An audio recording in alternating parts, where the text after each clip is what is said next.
Hey, welcome to the Business Network Podcast. My name is Dean Renfro. I'm host of the podcast. We are so glad to have you with us. Business Network Podcast is all about helping local businesses, whether it's a brick and mortar store, an online store, a franchise, any kind of business owner that's trying to put the message out there about their business, their product, or their service. We want to interview them and give them a chance to tell their story about their service, their product, what their business is about to the world. And this gives them a platform to do that. And we're so glad to have you with us today. So let's get started with today's podcast. But first, a word from our sponsors.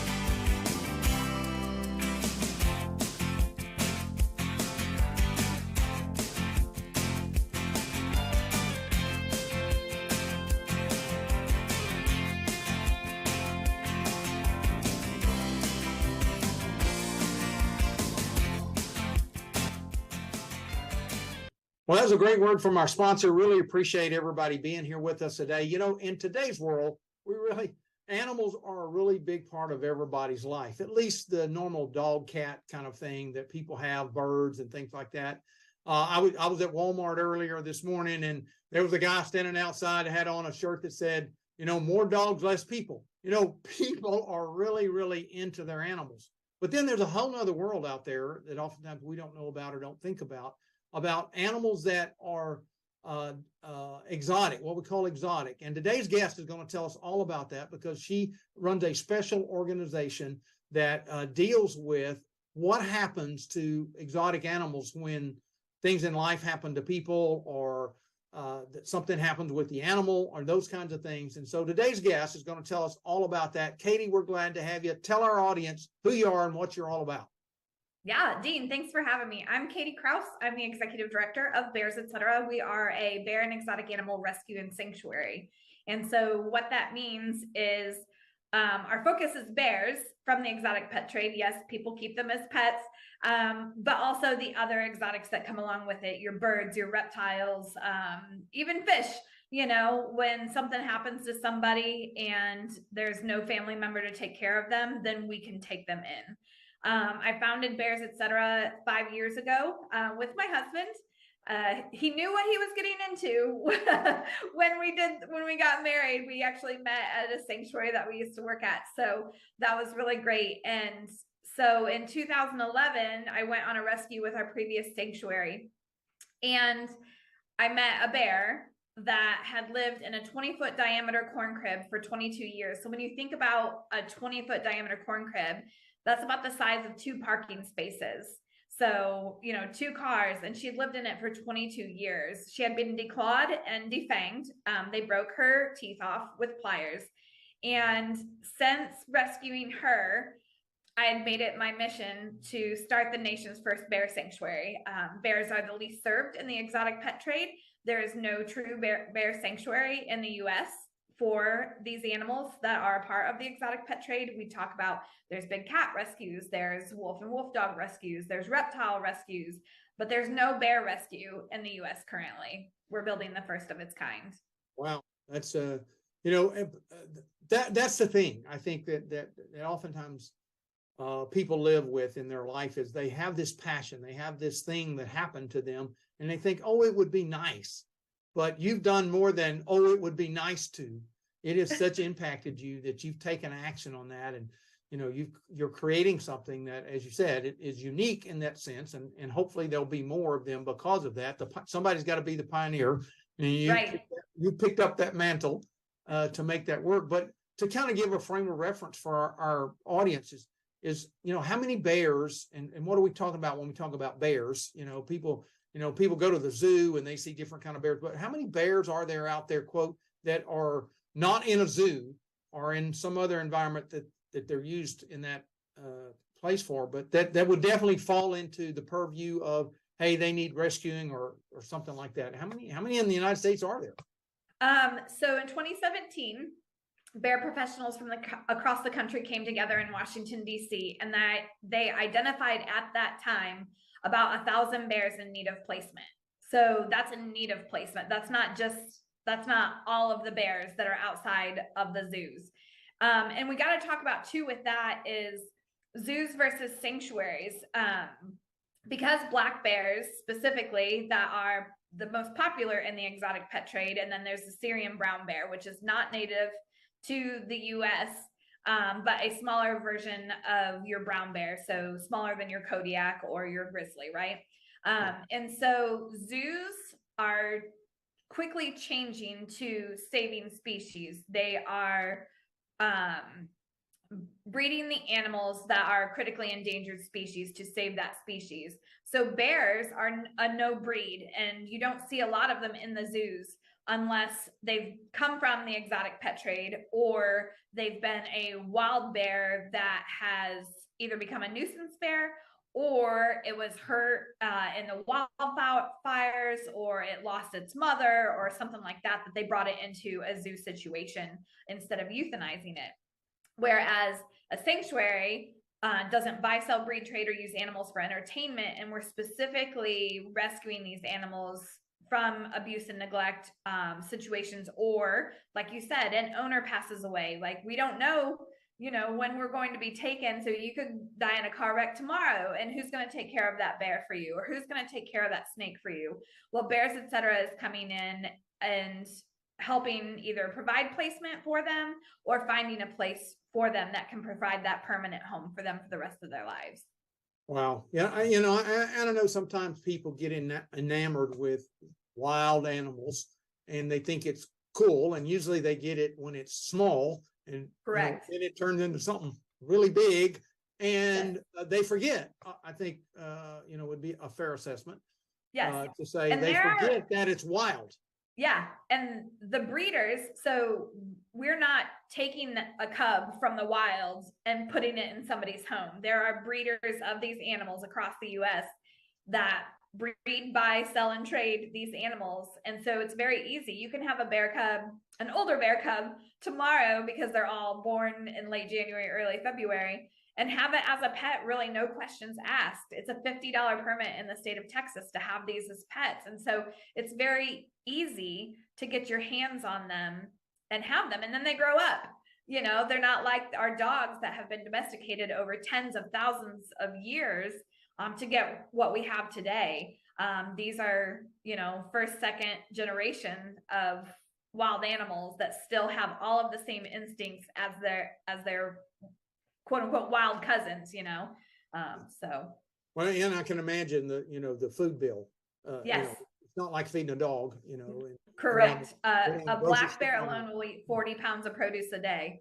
Right. Yeah. So that can turn into its own expense. And oftentimes for some people, that's even for people who own dogs, yes. is I can't afford it anymore. Right.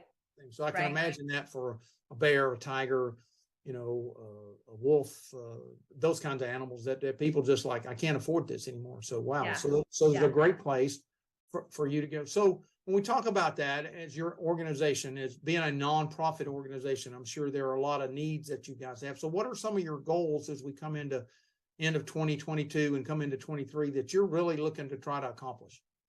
So our goal is $100,000 by the end of the year, to add to the $100,000 that we already have in our capital campaign. We currently sit on a half-acre campus with exotic birds and reptiles, and so we need 20 acres in order to house large dangerous carnivores. And in our county, that is a county law; it's not the state law. And so having that $200,000 to be able to put that down payment on a property of 20 acres would be absolutely amazing. And so then 2023 goals would then be to get that first habitat up, and get that first bear and start being a resource for the community, that they could take their kids to see the animals instead of driving to Houston, an hour or so away, depending on where you live. We can be that place that visitors can come, and then also help our economy in that our hopes and dreams are 50,000 visitors a year to shop in our shops and eat in our restaurants, right? So we can be that help to our local economy by bringing those visitor dollars back into the community. Oh, that's awesome. That's awesome. Now you're also involved in some kind of national legislation. You're trying to get something done there. Correct. Tell us a little bit about that. So I tease because we are a part of the Big Cat Sanctuary Alliance, and they let the bear lady in, right? So Carol Baskin, Tammy Thies, all of these players in the Big Cat arena. So I sit on the advocacy committee for the Big Cat Sanctuary Alliance, and we are strongly advocating for the Big Cat Public Safety Act to be passed. Federal legislation is greatly needed because it's state by state, and each state is different. There are actually 4 states in the United States that have no exotic animal laws whatsoever. And so we're hoping to get that passed. It's currently, this year, has passed the House. We're waiting on the Senate to pass it. There is one senator out of Oklahoma that's actually holding it up. So if those of you listening or watching are from Oklahoma, please, please, please contact your senator and tell them how important it is for the Big Cat Public Safety Act to be passed, because our first responders are not trained when they get the phone call that there's a tiger loose or there's a bear loose on our streets. And they go through so much already. There's no reason to add tigers and bears to their resume, right? So yeah, tiger wrestler, or a bear wrestler, wrestle the bear. Yeah, you don't want that. Yeah, so as an organization, that you're trying to be able to raise funds for, what are some ways that our viewers can help with that in that process? I mean, how does that work for you guys? So donations always, right? As a nonprofit organization, everybody is a volunteer. So volunteering, it can be as little as volunteering by sharing our stuff on our social media. We're on Facebook, LinkedIn, Twitter, and Instagram. You can donate through our Facebook, Instagram, or our website, which is bearsetc.org. Donations are always needed to help us feed the animals that we currently have, but also for our operating budget. And so we can get out there more, right? So we can get out and do speaking engagements, or we can get out there and do booths so we can educate the public about the large dangerous carnivore crisis that's happening in the United States. So, but you can also get a group together from your neighborhood and collect donations like food items or cleaning items that we use every day that we're constantly in need of. Our Wish List Wednesday item last week was phone books. Our birds tear up phone books like nobody's business. And so we're asking for magazines and phone books that they can tear up, things that you have, sitting around that are just going to go in a landfill. We'll take it and give it to them to then destroy. Yeah, so there are obviously a number of ways that our viewers and other people can participate, and correct, ensure is to get the word out, let people know there's a need here. As in anything, people don't know. I didn't know there was. And that sounds like that would be a great way to get that word out. So Kati, today I really appreciate being able to talk about this organization.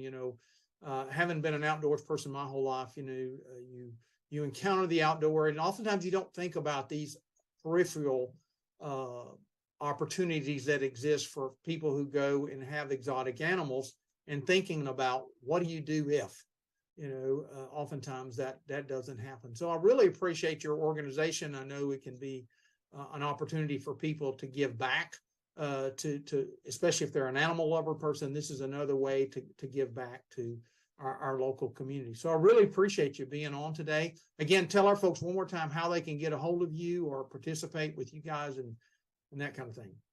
So you can reach us through our website at bearsetc.org. We also Bears ETC on Facebook, Bears ETCTX on Instagram and Twitter, and Bears Etc. on LinkedIn.